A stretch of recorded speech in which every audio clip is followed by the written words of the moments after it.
Tonight, the president's strongest words yet about the crackdown in Iran. He is appalled and outraged by the threats, the beatings, and imprisonments. But he continues to insist this is not about the U.S., but the people of Iran. I'm Katie Couric. Also tonight, the shocking words of an earlier president, Richard Nixon, on abortion.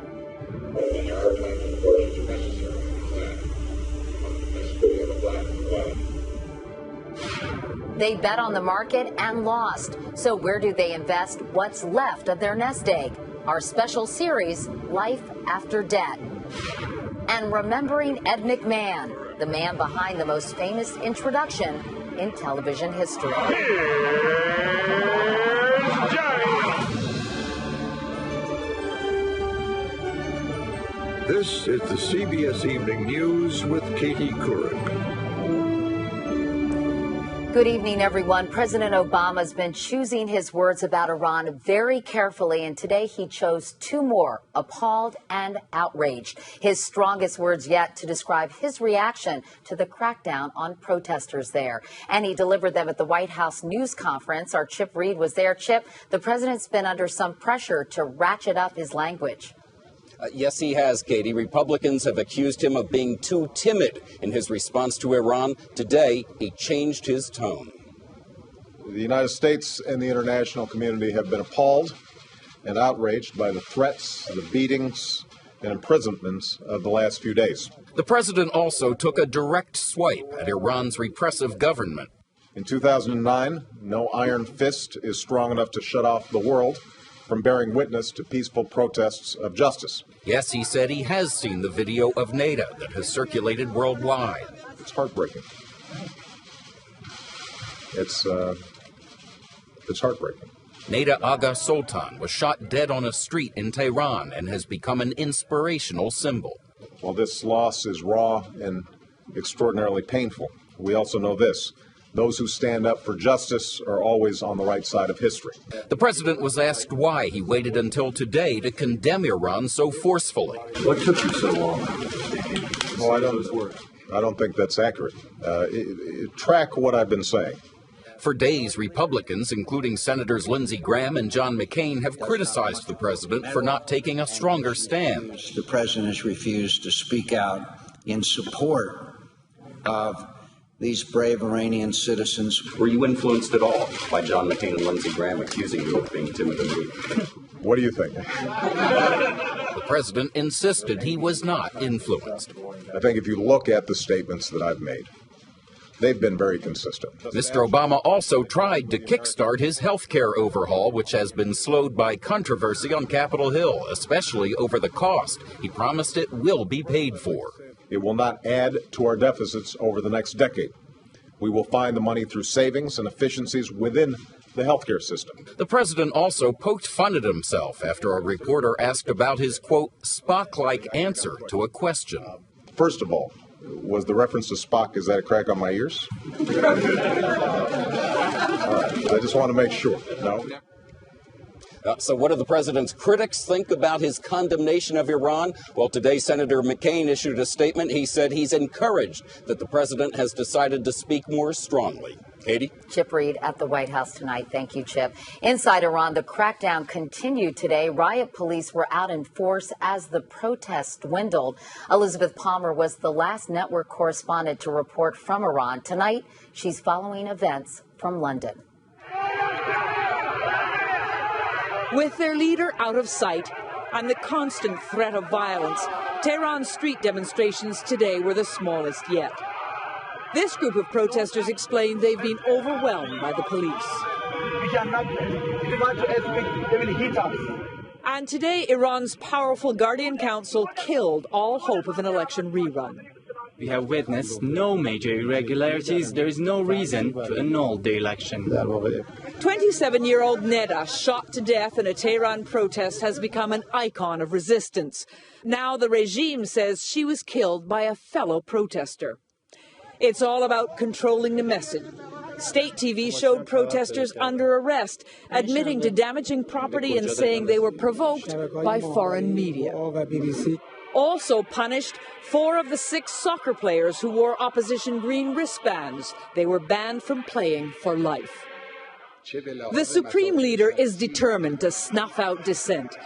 And as long as Mir Hossein Mousavi, the defeated opposition candidate, doesn't issue clear instructions to his followers, they're not sure how to express their fury and frustration without spilling more blood. In fact, the next decisive moves in this evolving situation may take place out of the public eye as Iran's ruling clergy jockey for power. Katie? Liz, as you mentioned, it was relatively quiet in Iran today. People protesting more symbolically, holding up posters, shining their car headlights. Has this revolution gone underground for the most part, and is it likely to resurface? Gone back underground. This is smoldering anger that has been building for more than a decade. What will happen to these people? Do you think that, as you said, this smoldering anger will ignite sometime in the near future? Some people say that it's now going to provoke a real political shift in the ruling elite. The country, in effect, is ungovernable at the moment without this very heavy-handed approach because it's split. You know, there's the half of the country that loves Ahmadinejad and the other half that loathe him. The clergy are going to have to find a way to get the two halves of the country to cooperate. And so they may, in fact, try and cramp Ahmadinejad's style in order to please both halves, and that way keep people off the streets. It's your sense that you can't put the genie back into the bottle? Not a chance. Elizabeth Palmer, now in London. Liz, thank you so much. Thank you. And for more of my interview with Elizabeth and her personal experience reporting from inside Iran, you can go to our website at cbsnews.com. Meanwhile, here at home, it's the type of crash that's never supposed to happen. Washington Metro trains have braking systems controlled by computers, so federal investigators got to work today looking for clues to why it did happen. One of the deadliest U.S. subway crashes in modern history. 9 people were killed yesterday, including the operator of one of the trains. More than 70 others were injured. Nancy Cordes reports from the crash scene near the Washington-Maryland border. Firefighters peeled away the shell of the most mangled subway car with a crane today so they could get to the carnage underneath. There literally were bodies trapped within that compressed space. The accident happened between metro stops at a spot near the D.C.-Maryland line where the trains actually run above ground. One train was stopped when the second, headed in the same direction, plowed into it, crushing part of the lead car and launching the rest of it onto the other train. Poles were flying around, the chairs overturned. Jamie Zhao was in that car too. How did you get out? Because it looked like your car was actually up in the air. It was, and that probably actually helped me because I was in the front part of that car where it completely opened up, which means I could just sort of crawl out. But train cars aren't supposed to open up or crush that easily, says the NTSB, which urged Metro to either scrap or reinforce its oldest cars after this crash in 2004, which injured 20. Our recommendation was not addressed, so it has been closed in an unacceptable status. But Metro says swapping out all its old cars would cost $1 billion it doesn't have.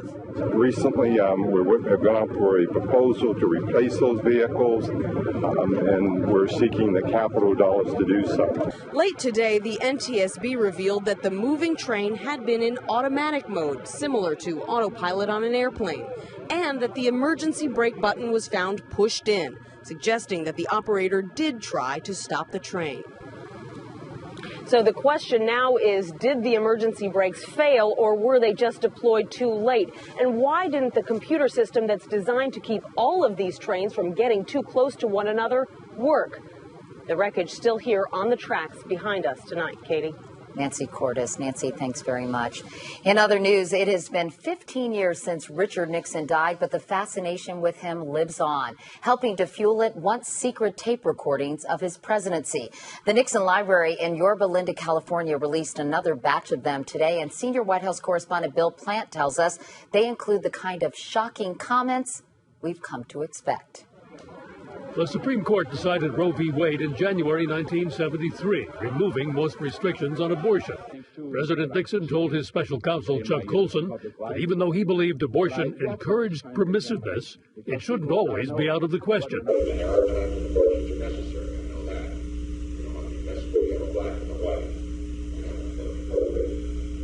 In another of the candid and sometimes coarse conversations released today, the president muses about anti-Semitism. He's talking to evangelist Billy Graham and worries about reaction to the Washington visit of Israeli Prime Minister Golda Meir, because Israel has just shot down a Libyan passenger plane. This anti-Semitism is stronger than we think, it's unfortunate that this has happened to the Jews. It happened in Spain, it's happened in Germany, it's happening, and now it's going to happen in America if these people don't start behaving. It may be they have a death wish. That's been the problem with our Jewish friends for centuries. Well, they've always been, through the Bible at least, God's timepiece, and He has judged them from generation to generation, and yet used them, and they've kept their identity. On Inauguration Day, 1973, on the phone with Colson, President Nixon, ruthlessly pragmatic, justifies the Christmas bombing of Hanoi as necessary to break the deadlock in the Paris peace talks. We all know that this whole, almost hysteria about the bombing has been a media-created thing. Totally. But when you come down to it, the bombing is over. We're going back to the table, and we're going to have an agreement. South Vietnam's president, Nguyen Van Tu, feared the peace deal would be the end of South Vietnam. Alexander Haig reported to the president. He basically feels he's been screwed. He knows he has no alternative. And he's going to come along. He told me he was. He's got to comply, or his ass. It's his ass, not ours this time. The recordings Richard Nixon intended for his own use continue to tell history his uncensored story, with thousands of hours yet to come from the Nixon Library. Bill Plant, CBS News, the White House. And still ahead here on the CBS Evening News, retirement plans up in smoke, what nervous investors can do with what's left of their savings.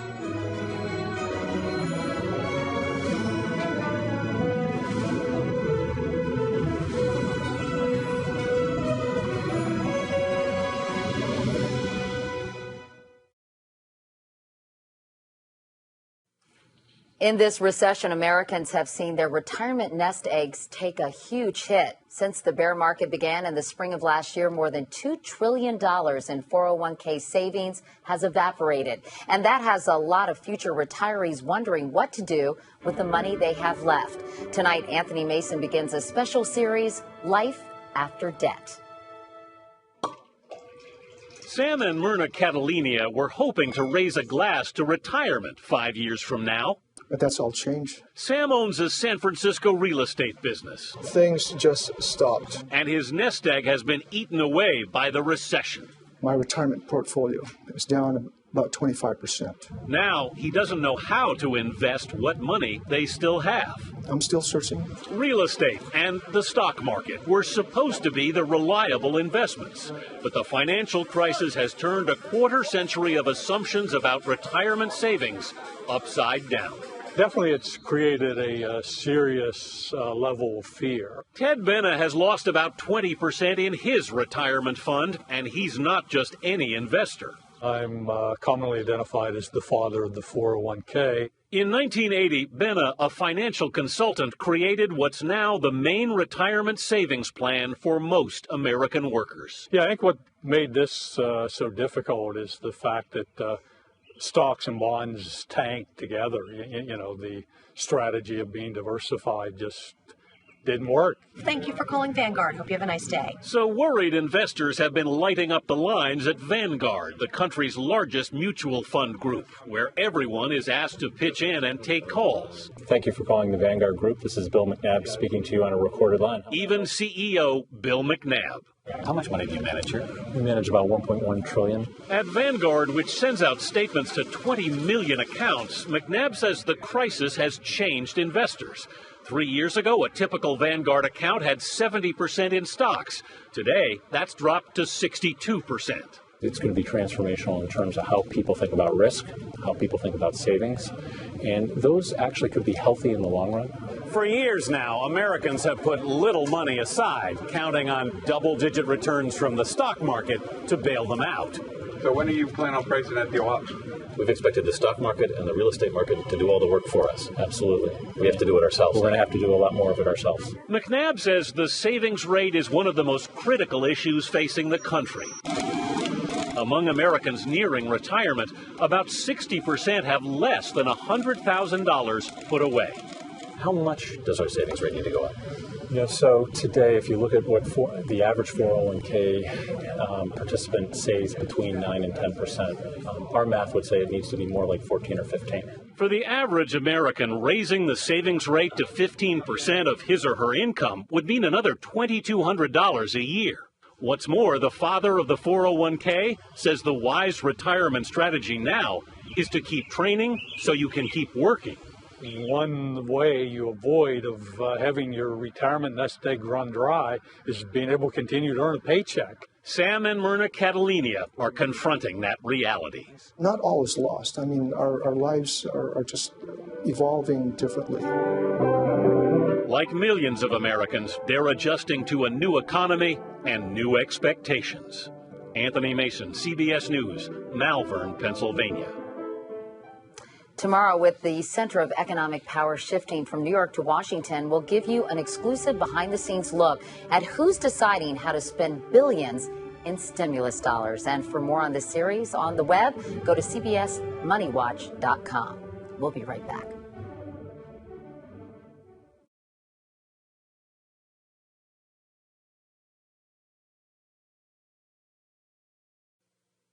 As Chip Reed reported earlier, the president put in a plug for health care reform during his news conference today. He wants it to include a public insurance plan, something Republicans are decrying in a new ad released today. Republicans also believe another government takeover would diminish health care choice and quality. President Obama. Meanwhile, in a CBS News New York Times poll, 72% of Americans say they favor a government plan that would compete with private insurers. But at the same time, nearly two-thirds are concerned that would reduce the quality of their own health care. And some experts believe they're right to be worried. Here's Cheryl Atkinson. Today, the president again insisted that his health care reform won't force you to switch plans or doctors. What I'm saying is, the government is not going to make you change plans under health reform. That's technically correct, but what the president didn't say is that reform could lead your boss to change your health care plan. Here's how. 160 million people are insured through work. Their employer actually picks up most of the cost. Under the president's plan, Americans would be required to carry a certain level of coverage. That means many people would have to increase their insurance. Employer premiums will go up, and employers might respond by dropping coverage entirely. So if you're one of those unfortunate workers, then it will be a government policy that ousted you from your health plan. And if you do choose a public plan, you may want to keep your favorite doctors, but they may not want to keep you. Under government health care, they could be paid 20 to 30% less. Today, Mr. Obama also scoffed at claims that a public plan would put private insurers out of business. If private insurers say that the marketplace provides the best quality health care, if they tell us that they're offering a good deal, then why is it that the government, which they say can't run anything, suddenly is going to drive them out of business? The answer, say critics, is that the government has many tools to get an unfair advantage and undercut private companies. The government can subsidize its plan with tax revenue from other taxpayers. The government can enact regulations that favor its plan over other private insurers. In the end, the president argues it's riskier to do nothing because rising health care costs have put employers on the brink of raising premiums or dropping health insurance entirely. Cheryl Atkinson, CBS News, Washington. And coming up next, a salute to the most famous sidekick in TV history.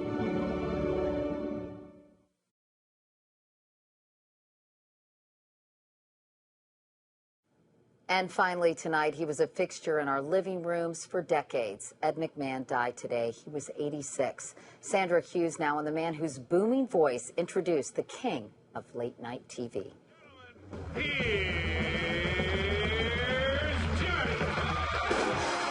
television's original sidekick, Ed McMahon, helped The Tonight Show hit its highest notes playing second fiddle. May I have silence, please? Yes. You've had it many times before. McMahon and Johnny Carson were a team on The Tonight Show from 1962 to 1992. Guys, Ed has been a rock for 30 years sitting over here next to me. Brings in a can that contains real beef. Their friendship lasted well beyond the final episode. We're good friends. You cannot fake that on television. I thank you.